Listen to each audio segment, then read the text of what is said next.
Bienvenue sur Classique en lecture.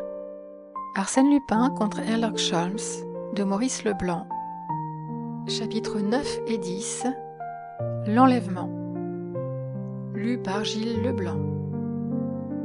Sherlock Holmes ne bronchait pas. Protester, accuser ces deux hommes, c'était inutile.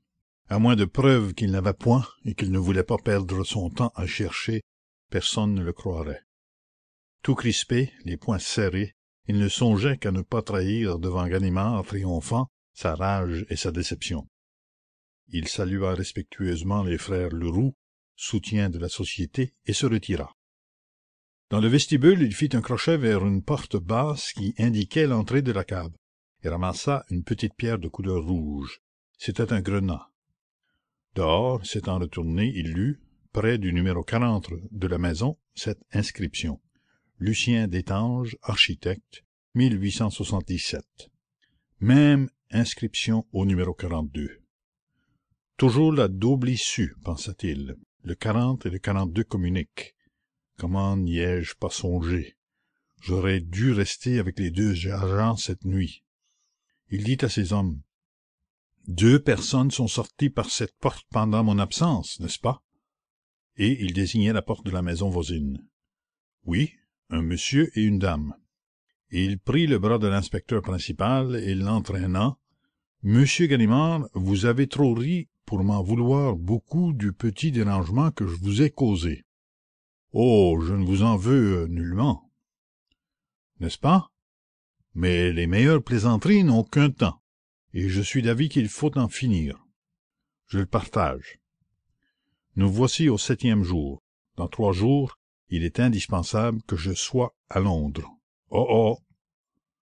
J'y serai, monsieur, et je vous prie de vous tenir prêt dans la nuit de mardi à mercredi. Pour une expédition du même genre? Fit Ganimard. Gouailleur? Oui, monsieur, du même genre. Et qui se terminera par la capture de Lupin. Vous croyez? Je vous le jure sur l'honneur, monsieur. Sholmès salua et s'en fut prendre un peu de repos dans l'hôtel le plus proche. Après quoi, ragaillardi, confiant en lui-même, il retourna rue Chalgrin, glissa 2 louis dans la main de la concierge, s'assura que les frères Leroux étaient partis, apprit que la maison appartenait à un monsieur Armijat, et, muni d'une bougie, descendit à la cave par la petite porte, auprès de laquelle il avait ramassé le grenat. Au bas de l'escalier, il en ramassa un autre de forme identique. Je ne me trompais pas, pensa-t-il. C'est par là qu'on communique. Voyons. Ma clé passe-partout ouvre-t-elle le caveau réservé aux locataires du rez-de-chaussée? Oui. Parfait. Examinons ces casiers de vin. Oh, oh. Voici des places où la poussière a été enlevée. Et par terre, des empreintes de pas. Un bruit léger lui fit prêter l'oreille. Rapidement, il poussa la porte, souffla sa bougie et se dissimula derrière une pile de caisses vides. Après quelques secondes, il nota qu'un des casiers de fer pivotait doucement, entraînant avec lui tout le morceau de muraille auquel il était accroché. La lueur d'une lanterne fut projetée. Un bras apparut. Un homme entra. Il était courbé en 2 comme quelqu'un qui cherche. Du bout des doigts, il remuait la poussière, et plusieurs fois il se releva et jeta quelque chose dans une boîte en carton qu'il tenait de la main gauche. Ensuite, il effaça la trace de ses pas, de même que les empreintes laissées par Lupin et la dame blonde. Il se rapprocha du casier. Il eut un cri rauque et s'effondra. Sholmès avait bondi sur lui. Ce fut l'affaire d'une minute, et de façon la plus simple du monde. L'homme se trouva étendu sur le sol, les chevilles attachées et les poignets ficelés. L'Anglais se pencha. « Combien veux-tu pour parler? Pour dire ce que tu sais? » L'homme répondit par un sourire d'une telle ironie que Sholmès comprit la vanité de sa question. Il se contenta d'explorer les poches de son captif, mais ses investigations ne lui valurent qu'un trousseau de clefs, un mouchoir et la petite boîte en carton dont l'individu s'était servi, et qui contenait une 12aine de grenats pareils à ceux que Sholmès avait recueillis. Maigre butin. En outre, qu'allait-il faire de cet homme? Attendre que ses amis vinssent à son secours et les livrer tous à la police? À quoi bon? Quel avantage en tirerait-il contre Lupin? Il hésitait, quand l'examen de la boîte le décida. Elle portait cette adresse: Léonard, bijoutier, rue de la Paix. Il résolut tout simplement d'abandonner l'homme. Il repoussa le casier, ferma la cave et sortit de la maison. D'un bureau de poste, il avertit M. Destange, par petit bleu, qu'il ne pourrait venir que le lendemain.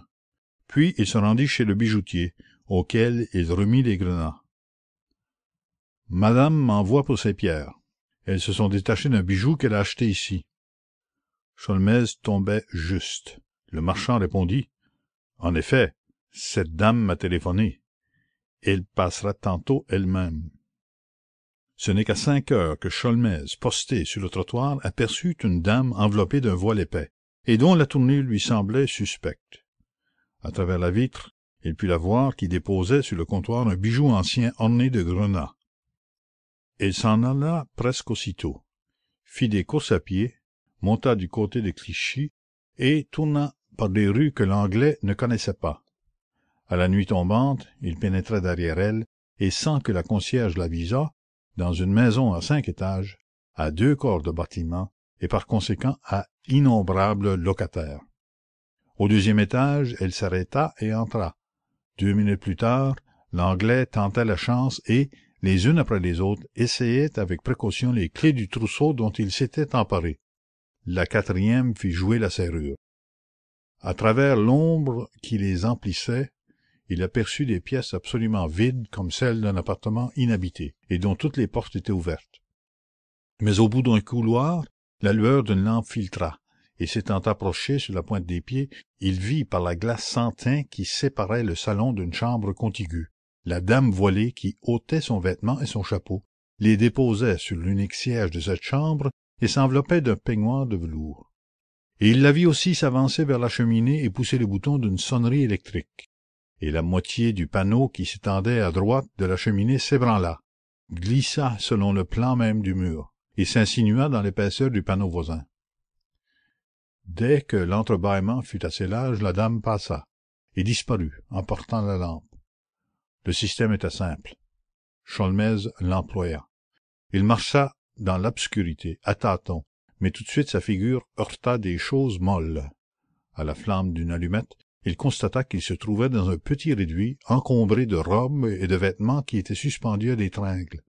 Il se fraya un passage et s'arrêta devant l'embrasure d'une porte close par une tapisserie ou du moins par l'envers d'une tapisserie. Et son allumette s'étant consumée, il aperçut de la lumière qui perçait la trame lâche et usée de la vieille étoffe. Alors il regarda. La dame blonde était là, sous ses yeux, à portée de sa main. Elle éteignit la lampe et alluma l'électricité. Pour la première fois, Sholmès put voir son visage en pleine lumière. Il tressaillit.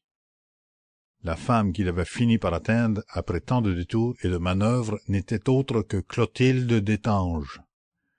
Clotilde Destange, la meurtrière du baron d'Hautois et la voleuse du diamant bleu. Clotilde Destange, la mystérieuse amie d'Arsène Lupin. La dame blonde enfin.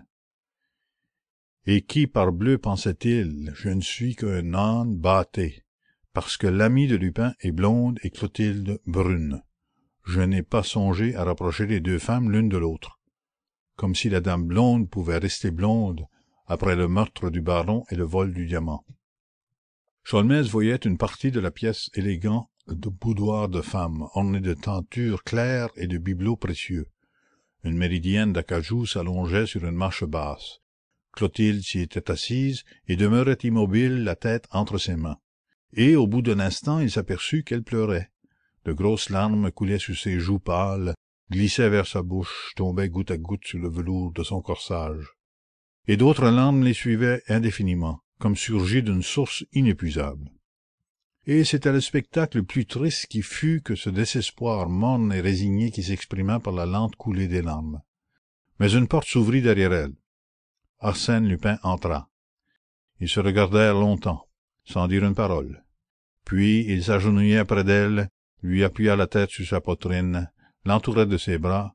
Il y avait dans le geste dont il enlaçait la jeune fille une tendresse profonde et beaucoup de pitié.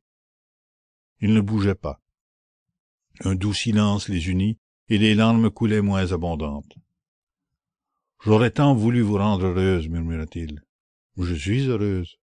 Non, puisque vous pleurez, vos larmes me désolent, Clotilde. Malgré tout, elle se laissait prendre au son de cette voix caressante, et elle écoutait, avide d'espoir et de bonheur. Un sourire ramollit son visage, mais un sourire si triste encore, il la supplia. Ne soyez pas triste, Clotilde. Vous ne devez pas l'être. Vous n'en avez pas le droit. Elle lui montra ses mains blanches, fines et souples, et dit gravement: Tant que ces mains seront mes mains, je serai triste, Maxime. Mais pourquoi? Elles ont tué. Maxime s'écria: Taisez-vous! Ne pensez pas à cela! Le passé est mort. Le passé ne compte pas. Et il baisait ses longues mains pâles, et elle le regardait avec un sourire plus clair, comme si chaque baiser eût effacé un peu de l'horrible souvenir. Il faut m'aimer, Maxime, il le faut, parce qu'aucune femme ne vous aimera comme moi. Pour vous plaire, j'agis encore, non pas même selon vos ordres, mais selon vos désirs secrets. J'accomplis des actes contre lesquels tous mes instincts et toute ma conscience se révoltent, mais je ne peux pas résister. Tout ce que je le fais machinalement, parce que cela vous est utile et que vous le voulez, et je suis prêt à recommencer demain, et toujours. Il dit avec amertume: Ah, Clotilde, pourquoi vous ai-je mêlé à ma vie aventureuse? J'aurais dû rester le Maxime Bermond que vous avez aimé il y a 5 ans, et ne pas vous faire connaître l'autre homme que je suis. Elle dit très bas: J'aime aussi cet autre homme, et je ne regrette rien. Si, vous regrettez votre vie passée, la vie au grand jour. Je ne regrette rien quand vous êtes là, dit-elle passionnément. Il n'y a plus de faute, il n'y a plus de crime quand mes yeux vous voient.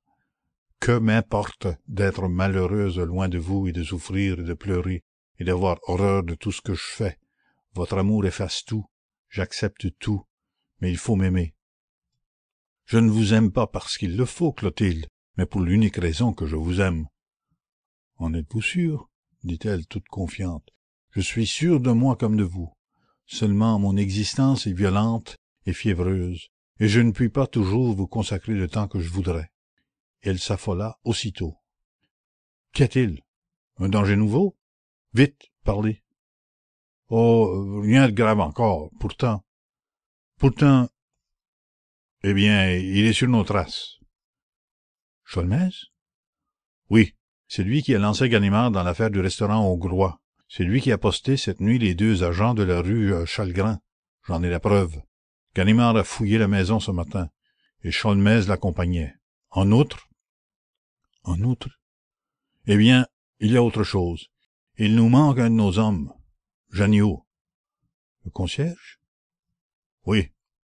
Mais c'est moi qui l'ai envoyé ce matin rue Chalgrin pour ramasser des grenades qui étaient tombées de ma broche. Il n'y a pas de doute, Sholmès l'aura pris au piège. Nullement. Les grenades ont été apportées au bijoutier de la rue de la Paix. Alors, qu'est-il devenu depuis? Oh, Maxime, j'ai peur.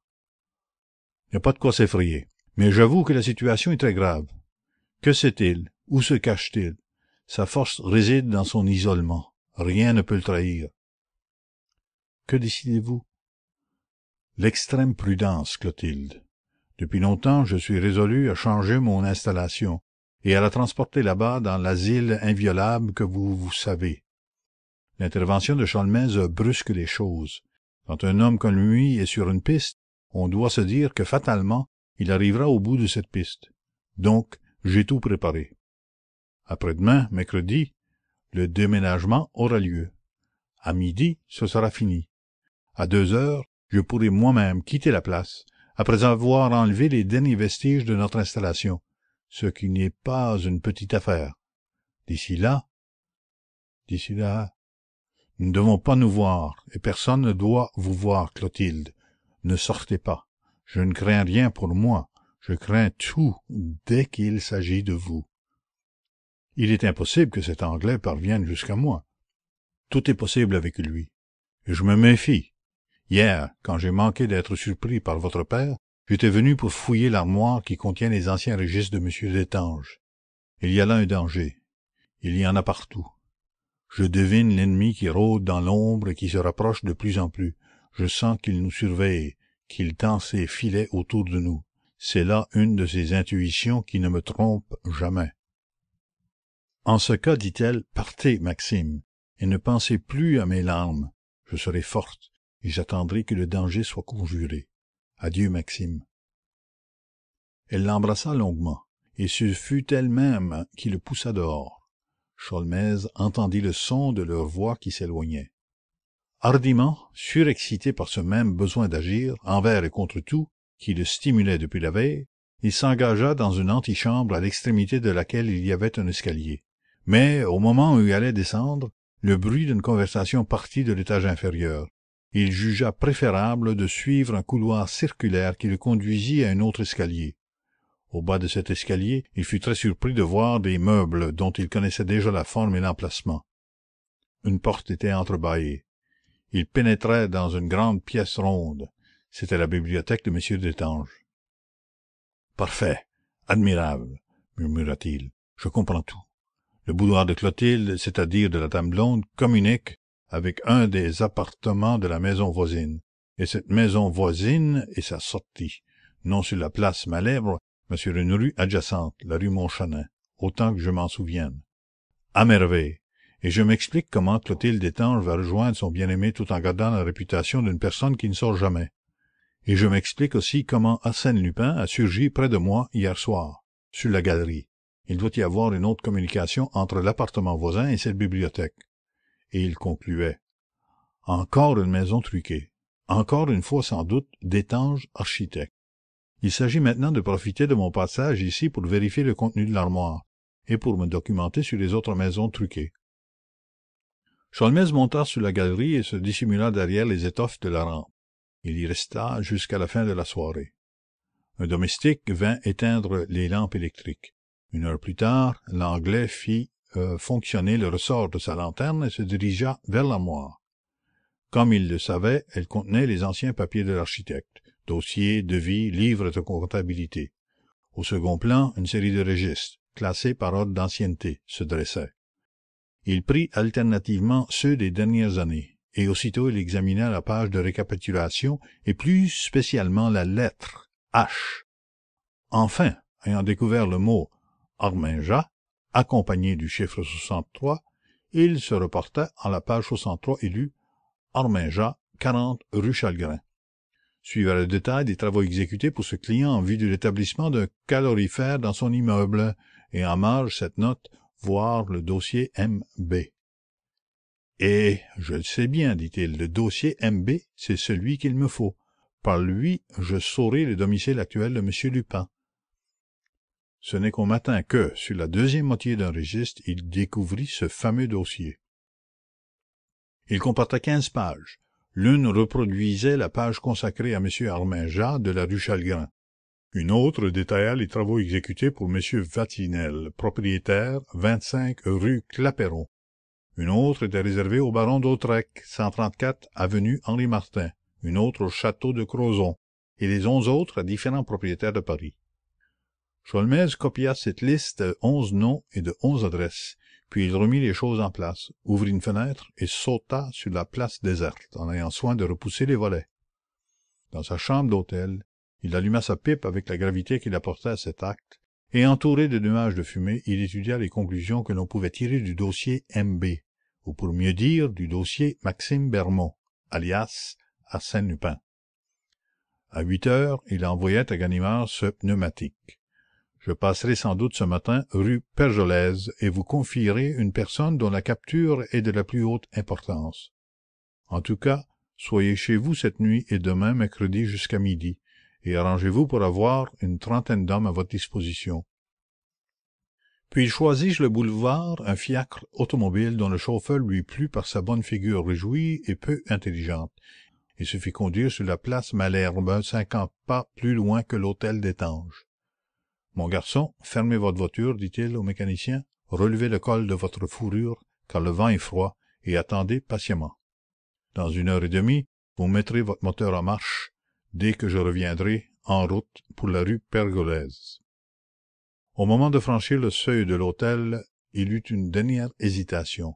N'était-ce pas une faute de s'occuper ainsi de la dame blonde tandis que Lupin achevait ses préparatifs de départ? Et n'aurait-il pas mieux fait, à l'aide de la liste des immeubles, de chercher tout d'abord le domicile de son adversaire? Bah, se dit-il, Quand la dame blonde sera ma prisonnière, je serai maître de la situation. Et il sonna. M. Destange se trouvait déjà dans la bibliothèque. Ils travaillèrent un moment et Sholmès cherchait un prétexte pour monter jusqu'à la chambre de Clotilde, lorsque la jeune fille entra, dit bonjour à son père, s'assit dans le petit salon et se mit à écrire. De sa place, Sholmès la voyait, penchée sur la table, et qui, de temps à autre, méditait, la plume en l'air et le visage pensif. Il attendit, puis, prenant un volume, il dit à M. Destange: « Voici justement un livre que mademoiselle Destange m'a prié de lui apporter dès que je mettrai la main dessus. » Il se rendit dans le petit salon et se posta devant Clotilde de façon à ce que son père ne pût l'apercevoir, et il prononça: « Je suis M. Stickmann, le nouveau secrétaire de M. Destange. »« Ah !» fit-elle sans se déranger. « Mon père a donc changé de secrétaire? »« Oui, mademoiselle, et je désirerais vous parler. »« Veuillez vous asseoir, monsieur, j'ai fini. » Elle ajouta quelques mots à sa lettre, la signa, cacheta l'enveloppe, repoussa ses papiers, appuya sur la sonnerie d'un téléphone, obtint la communication avec sa couturière, pria celle-ci de hâter l'achèvement d'un manteau de voyage dont elle avait un besoin urgent, et enfin, se tournant vers Sholmès: « Je suis à vous, monsieur. Mais notre conversation ne peut-elle avoir lieu devant mon père? »« Non, mademoiselle, et je vous supplierai même de ne pas hausser la voix. Il est préférable que M. Destange ne nous entende point. »« Pour qui est-ce préférable? »« Pour vous, mademoiselle. Je n'admets pas de conversation que mon père ne puisse entendre. Il faut pourtant bien que vous admettiez celle-ci. » Ils se levèrent l'un et l'autre, les yeux croisés, et elle dit: « Parlez, monsieur. » Toujours debout, il commença: « Vous me pardonnerez si je me trompe sur certains points secondaires. Ce que je garantis, c'est l'exactitude générale des incidents que j'expose. » Pas de phrases, je vous prie, des faits. À cette interruption lancée brusquement, il sentit que la jeune femme était sur ses gardes. Il reprit: « Soit, j'irai droit au but. Donc il y a 5 ans, monsieur votre père a eu l'occasion de rencontrer un monsieur Maxime Bermond, lequel s'est présenté à lui comme entrepreneur, ou architecte, je ne saurais préciser. Toujours est-il que monsieur Destange s'est pris d'affection pour ce jeune homme, et, comme l'état de sa santé ne lui permettait plus de s'occuper de ses affaires, il confiait à monsieur Bermond l'exécution de quelques commandes qu'il avait acceptées de la part d'anciens clients, et qui semblaient en rapport avec les aptitudes de son collaborateur. Herlock s'arrêta. Il lui parut que la pâleur de la jeune fille s'était accentuée. Ce fut pourtant avec le plus grand calme qu'elle prononça: « Je ne connais pas les faits dont vous m'entretenez, monsieur, et surtout je ne vois pas en quoi ils peuvent m'intéresser.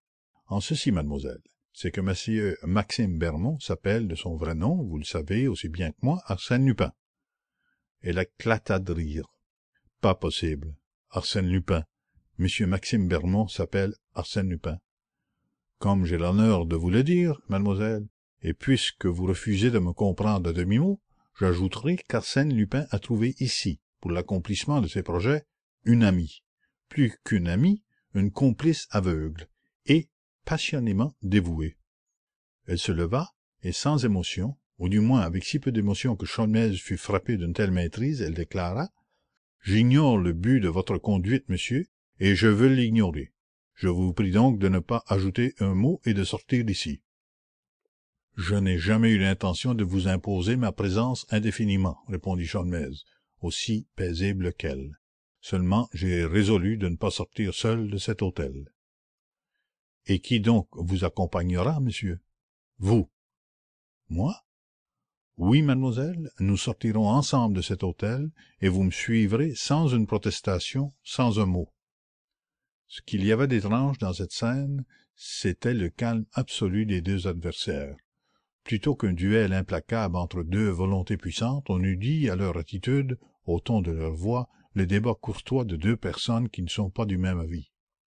Dans la rotonde, par la baie grande ouverte, on apercevait M. Destange, qui maniait ses livres avec des gestes mesurés. Clotilde se rassit en haussant légèrement les épaules.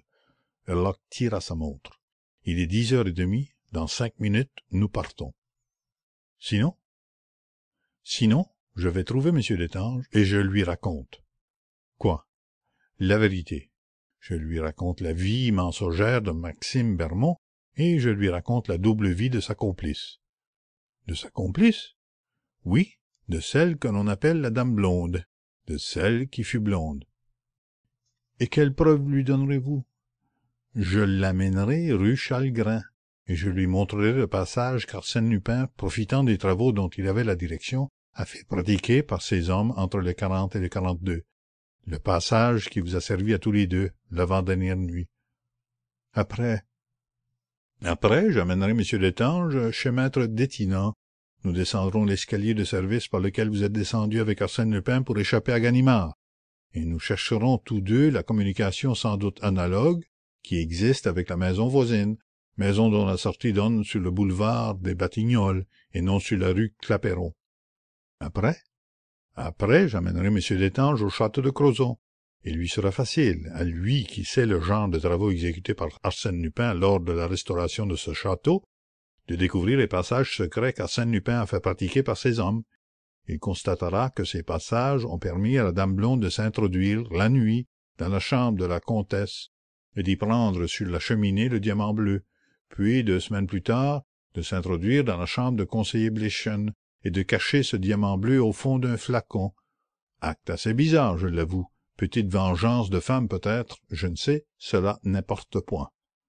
Après, fit Herlock d'une voix plus grave, j'amènerai M. Destange au 134 avenue Henri Martin, et nous chercherons comment le baron d'Hautois...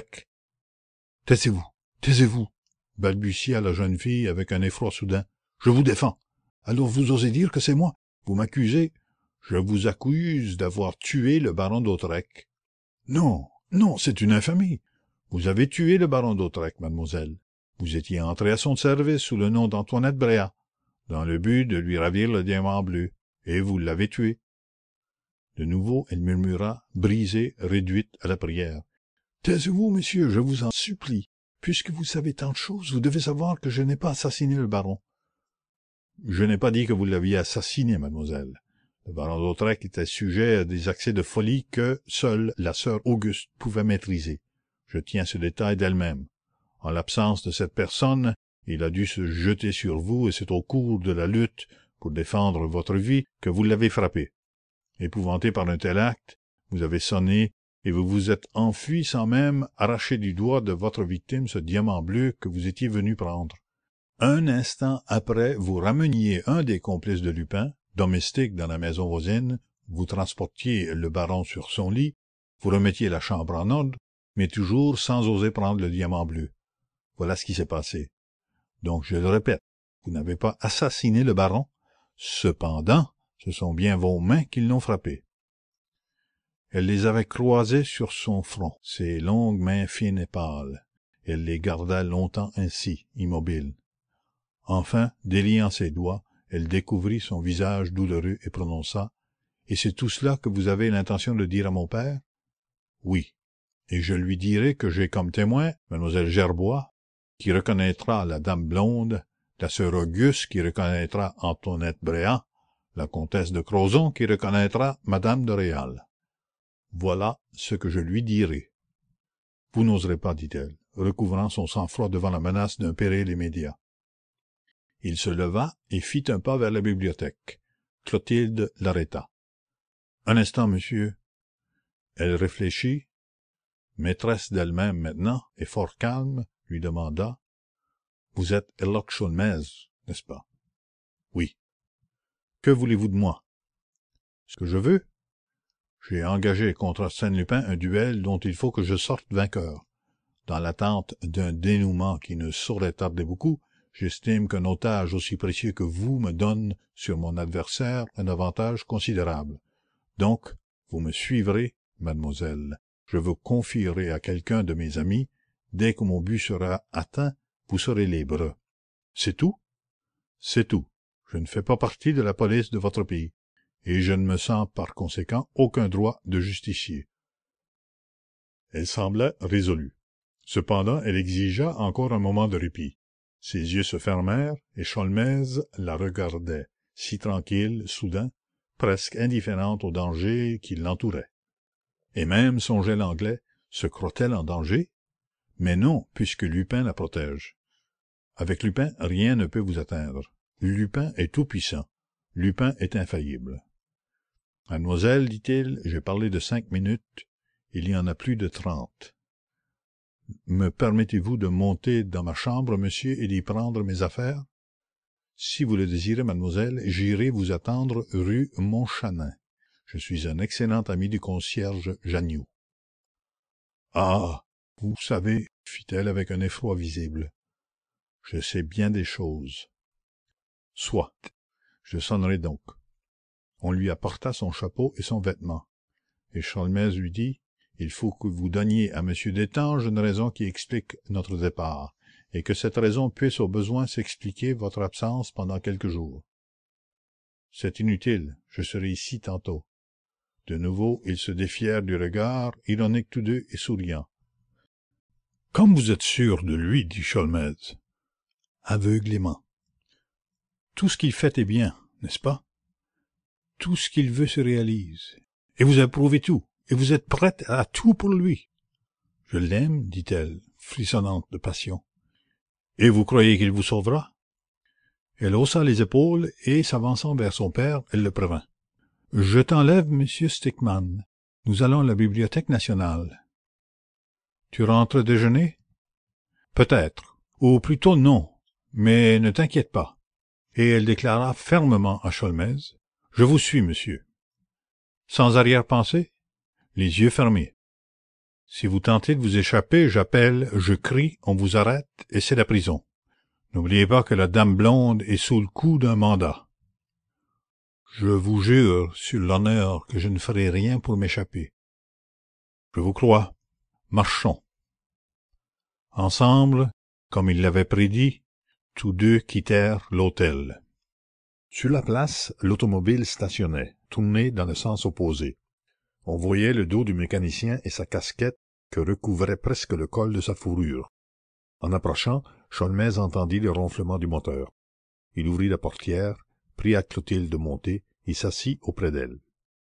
La voiture démarra brusquement, gagnait les boulevards extérieurs, l'avenue Hoche, l'avenue de la Grande Armée. Herlock, pensif, combinait ses plans. Ganimard est chez lui. Je laisse la jeune fille entre ses mains. Lui dirai-je qui est cette jeune fille?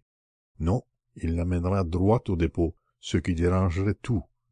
Une fois seul, je consulte la liste du dossier MB, et je me mets en chasse. Et cette nuit, ou demain matin au plus tard, je vais trouver Ganimard comme il est convenu, et je lui livre Arsène Lupin et sa bande. Il se frotta les mains, heureux de sentir enfin le but à sa portée, et de voir qu'aucun obstacle sérieux ne l'en séparait.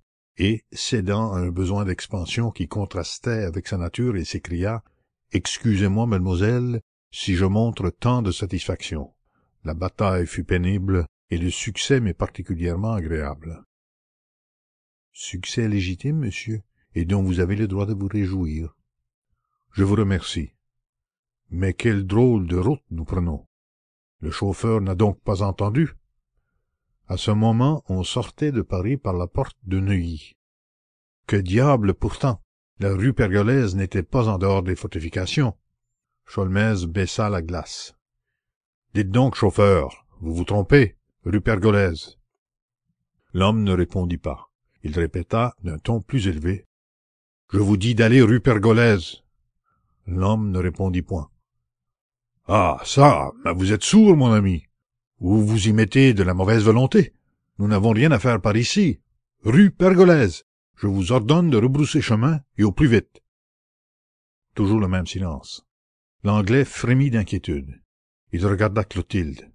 Un sourire indéfinissable plissa les lèvres de la jeune fille. « Pourquoi riez-vous? » maugréa-t-il. « Cet incident n'a aucun rapport. Cela ne change rien aux choses. »« Absolument rien, » répondit-elle. Tout à coup, une idée le bouleversa. Se levant à moitié, il examina plus attentivement l'homme qui se trouvait sur le siège. Les épaules étaient plus minces, l'attitude plus dégagée. Une sueur froide le couvrit. Ses mains se crispèrent, tandis que la plus effroyable conviction s'imposait à son esprit. Cet homme, c'était Arsène Lupin. « Eh bien, monsieur Sholmès, que dites-vous de cette petite promenade? » Délicieuse, cher monsieur, vraiment délicieuse, riposta Sholmès. Jamais peut-être il ne lui fallut faire sur lui-même un effort plus terrible que pour articuler ces paroles sans un frémissement dans la voix, sans rien qui pût indiquer le déchaînement de tout son être. Mais aussitôt, par une sorte de réaction formidable, un flot de rage et de haine brisa les digues, emporta sa volonté, et d'un geste brusque tirant son revolver, il le braqua sur mademoiselle Destange. À la minute même, à la seconde, arrêtez Lupin ou je fais feu sur mademoiselle. Je vous recommande de viser la joue si vous voulez atteindre la tempe, répondit Lupin sans tourner la tête. Clotilde prononça: Maxime, n'allez pas trop vite, le pavé est glissant et je suis très peureuse. Elle souriait toujours, les yeux fixés au pavé, dont la route se hérissait devant la voiture. Qu'elle arrête donc, lui dit Sholmès, fou de colère. Vous voyez bien que je suis capable de tout. Le canon du revolver frôla les boucles de cheveux. Elle murmura: Ce Maxime est d'une imprudence. À ce train-là, nous sommes sûrs de déraper. Sholmès remit l'arme dans sa poche et saisit la poignée de la portière, prêt à s'élancer, malgré l'absurdité d'un pareil acte. Clotilde lui dit: Prenez garde, monsieur, il y a une automobile derrière nous. Il se pencha. Une voiture les suivait en effet, énorme, farouche d'aspect, avec sa proue aiguë, couleur de sang, et les 4 hommes en peau de bête qui la montaient. Allons, pensa-t-il, je suis bien gardé, patientons. Il croisa les bras sur sa poitrine, avec cette soumission orgueilleuse de ceux qui s'inclinent et qui attendent quand le destin se tourne contre eux.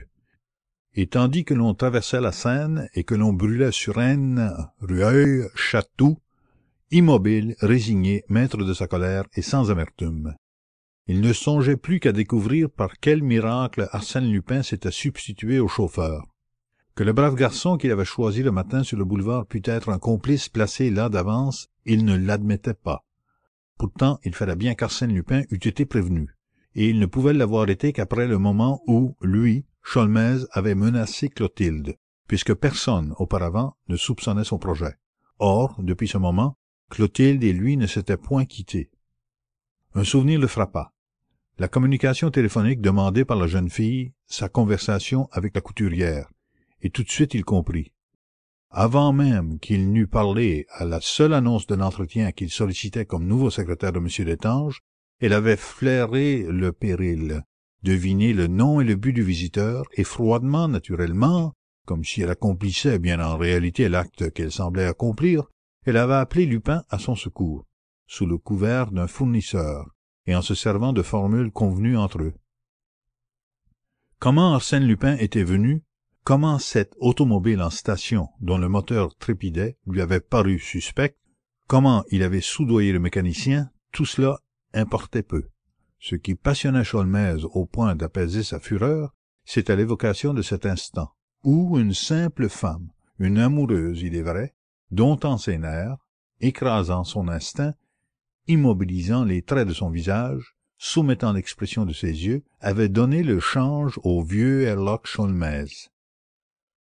Que faire contre un homme servi par de tels auxiliaires, et qui, par le seul ascendant de son autorité, insuffla à une femme de telles provisions d'audace et d'énergie? On franchit la Seine, et l'on escalada la côte de Saint-Germain. Mais à 500 mètres au-delà de cette ville, le fiacre ralentit. L'autre voiture vint à sa hauteur, et toutes deux s'arrêtèrent. Il n'y avait personne aux alentours.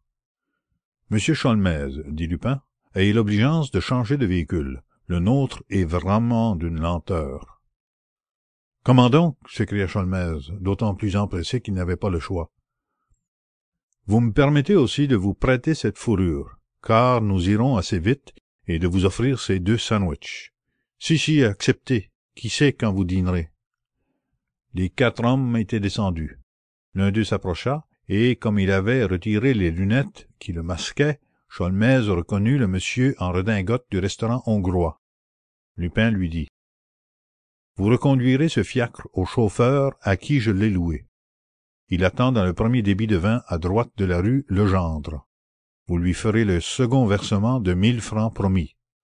Ah, j'oubliais. Veuillez donner vos lunettes à monsieur Sholmès. Il s'entretint avec mademoiselle Destange, puis s'installa au volant et partit, Sholmès à ses côtés, et derrière lui un de ses hommes. Lupin n'avait pas exagéré en disant qu'on irait assez vite.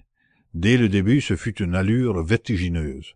L'horizon venait à leur rencontre comme attiré par une force mystérieuse, et ils disparaissaient à l'instant comme absorbés par un abîme vers lequel d'autres choses aussitôt, arbres, maisons, plaines et forêts, se précipitaient avec la hâte tumultueuse d'un torrent qui sent l'approche du gouffre.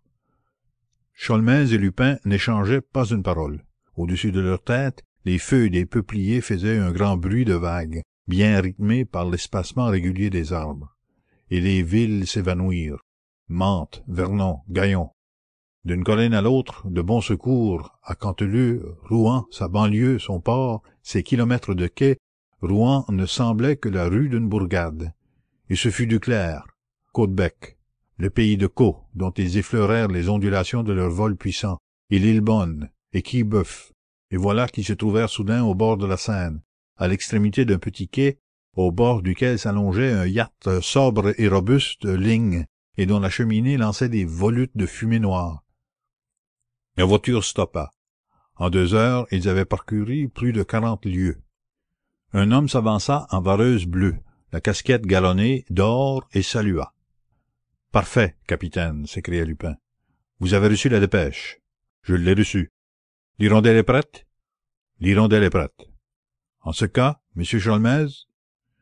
L'Anglais regarda autour de lui, vit un groupe de personnes à la terrasse d'un café, un autre plus près, un instant, puis comprenant qu'avant toute intervention il sera happé, embarqué, expédié à fond de cale, il traversa la passerelle et suivit Lupin dans la cabine du capitaine. Elle était vaste, d'une propreté méticuleuse, et toute claire du vernis de ses lambris et de l'étincellement de ses cuivres. Lupin referma la porte, et sans préambule, presque brutalement, il dit à Sholmès: « Que savez-vous au juste? »« Tout. »« Tout?